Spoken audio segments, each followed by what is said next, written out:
ક્યારે એવું બન્યું છે કે લાઇબ્રેરીમાં કલાકો સુધી બેઠા પછી પણ દિવસના અંતે લાગે કે આજે કંઈ જ નથી કર્યું? તો આ વાત બરાબર સમજવા જેવી છે. ઘણા બધા વિદ્યાર્થીઓ આ જ અનુભવમાંથી પસાર થાય છે. તો આજે આપણે એ સમજીશું કે આટલી બધી મહેનતને સાચા પરિણામમાં કેવી રીતે બદલવી, એની આખી રૂપરેખા શું છે. ચાલો આખી વાતને બરાબર સમજીએ. 90%! આંકડો સાંભળીને જરા નવાઈ લાગશે નહીં, પણ હકીકત એ છે કે લગભગ 90% વિદ્યાર્થીઓનો લાઇબ્રેરીમાં વિતાવેલો સમય ખરેખર તો બિનઅસરકારક હોય છે. એટલે કે શરીર તો હાજર હોય છે, પણ મન એ તો ક્યાંક બીજે જ ભટકતું હોય છે. આ એવી સમસ્યા છે જે દેખાતી નથી, પણ પરિણામ પર બહુ મોટી અસર કરે છે. તો પછી સવાલ એ જ ઊભો થાય છે કે ભૂલ ક્યાં થાય છે? આટલી બધી મહેનત કરવા છતાં પરિણામ કેમ નથી મળતું? કલાકો વધારીએ છીએ, પણ માર્ક્સ કેમ નથી વધતા? આ જ એ કોયડો છે જેનો ઉકેલ આપણે આજે શોધવાનો છે. અને એનો જવાબ કલાકોમાં નહીં, પણ પદ્ધતિમાં છુપાયેલો છે. અને આ જ છે જેને કહેવાય છે લાઇબ્રેરીનો વિરોધાભાસ. મતલબ કે જેટલો વધારે સમય લાઇબ્રેરીમાં આપીએ એટલું ઓછું યાદ રહે.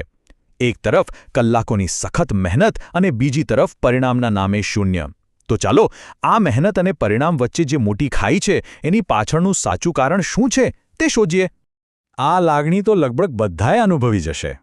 આખો દિવસ લાઇબ્રેરીની એક જ ખુરશી પર બેસીને શરીર થાકી ગયું હોય, પણ રાત્રે જ્યારે સૂવાનો સમય થાય ત્યારે મનમાં એક જ ડર હોય કે મને તો કશું જ યાદ નથી, કશું જ આવડતું નથી.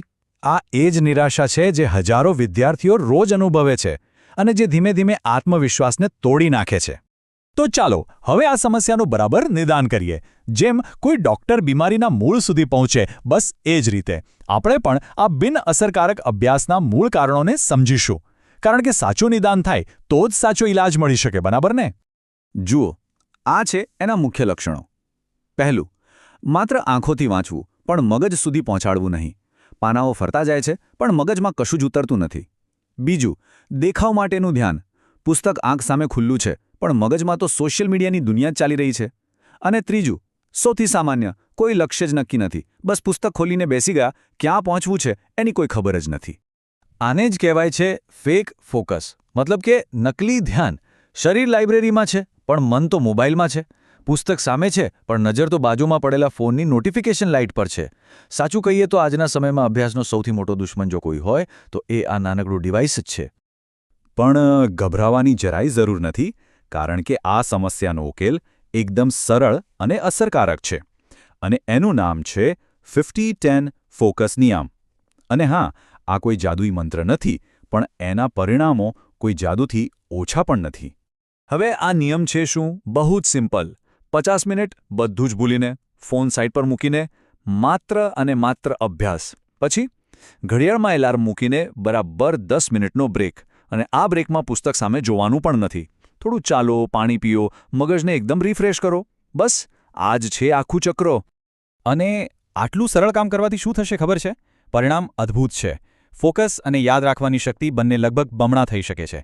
એનો સીધો અર્થ એ થયો કે જે કામ 4 કલાકમાં થતું હતું એ કદાચ હવે 2 કલાકમાં જ પૂરું થઈ જાય. પણ જુઓ, આ 50-10 નિયમ તો ખાલી શરૂઆત છે, એક પાયો છે.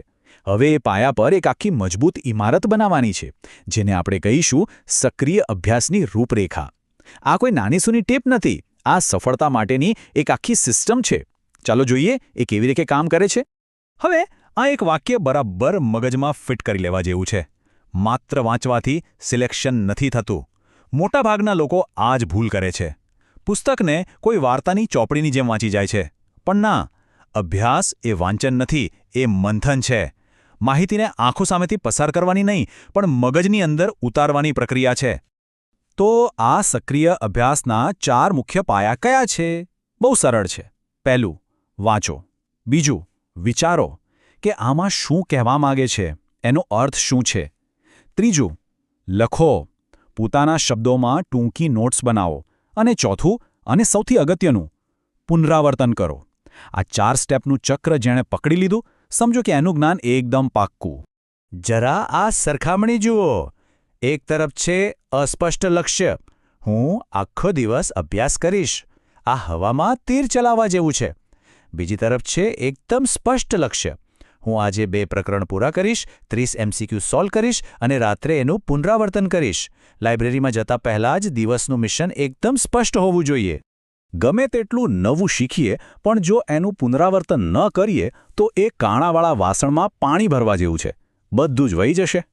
આ પુનરાવર્તન સિસ્ટમ એ જ કાણાને પૂરે છે. જે દિવસે વાંચો એ જ રાત્રે સૂતા પહેલાં એકવાર જોઈ લો, બીજા દિવસે સવારે 5 મિનિટ ફાળવો અને અઠવાડિયાના અંતે એકવાર બધું ભેગું કરીને જોઈ લો. બસ આટલું જ જ્ઞાનને કાયમી બનાવી દે છે. તો આપણે ટેકનિક જોઈ, સિસ્ટમ પણ જોઈ, પણ આ બધાની ઉપર એક વસ્તુ છે અને એ છે માઇન્ડસેટ, એટલે કે આપણી માનસિકતા. આ બધી પદ્ધતિઓ તો ગાડી જેવી છે, પણ એને ચલાવનાર ડ્રાઈવર તો આપણું મગજ અને આપણી વિચારસરણી છે. આ જ કોયડાનો અંતિમ અને સૌથી શક્તિશાળી ભાગ છે. તો આખી ચર્ચાનો સાર શું નીકળ્યો? સફળતા એનાથી નથી મપાતી કે ખુરશી પર કેટલા કલાક બેઠા. સફળતા એનાથી મપાઈ છે કે એ કલાકોમાં મગજની અંદર કઈ પદ્ધતિથી કામ થયું. યાદ રાખજો, 8 કલાકનો દિશાહીન અભ્યાસ કરતાં 3 કલાકનો સ્માર્ટ અભ્યાસ હંમેશા વધુ સારું પરિણામ આપે છે. હંમેશા. તો હવે આ બધી વાત સમજ્યા પછી એક સવાલ પોતાની જાતને પૂછવા જેવો છે કે આ આખી રૂપરેખામાંથી એવી કઈ એક વસ્તુ છે જેને અપનાવીને સૌથી પહેલો અને સૌથી મોટો ફેરફાર લાવી શકાય? શું એ 50-10નો નિયમ છે? શું એ સ્પષ્ટ લક્ષ્યો બનાવવાની આદત છે કે પછી પુનરાવર્તન કરવાની પદ્ધતિ? આનો જવાબ બીજે ક્યાંય નહીં પણ આપણી અંદર જ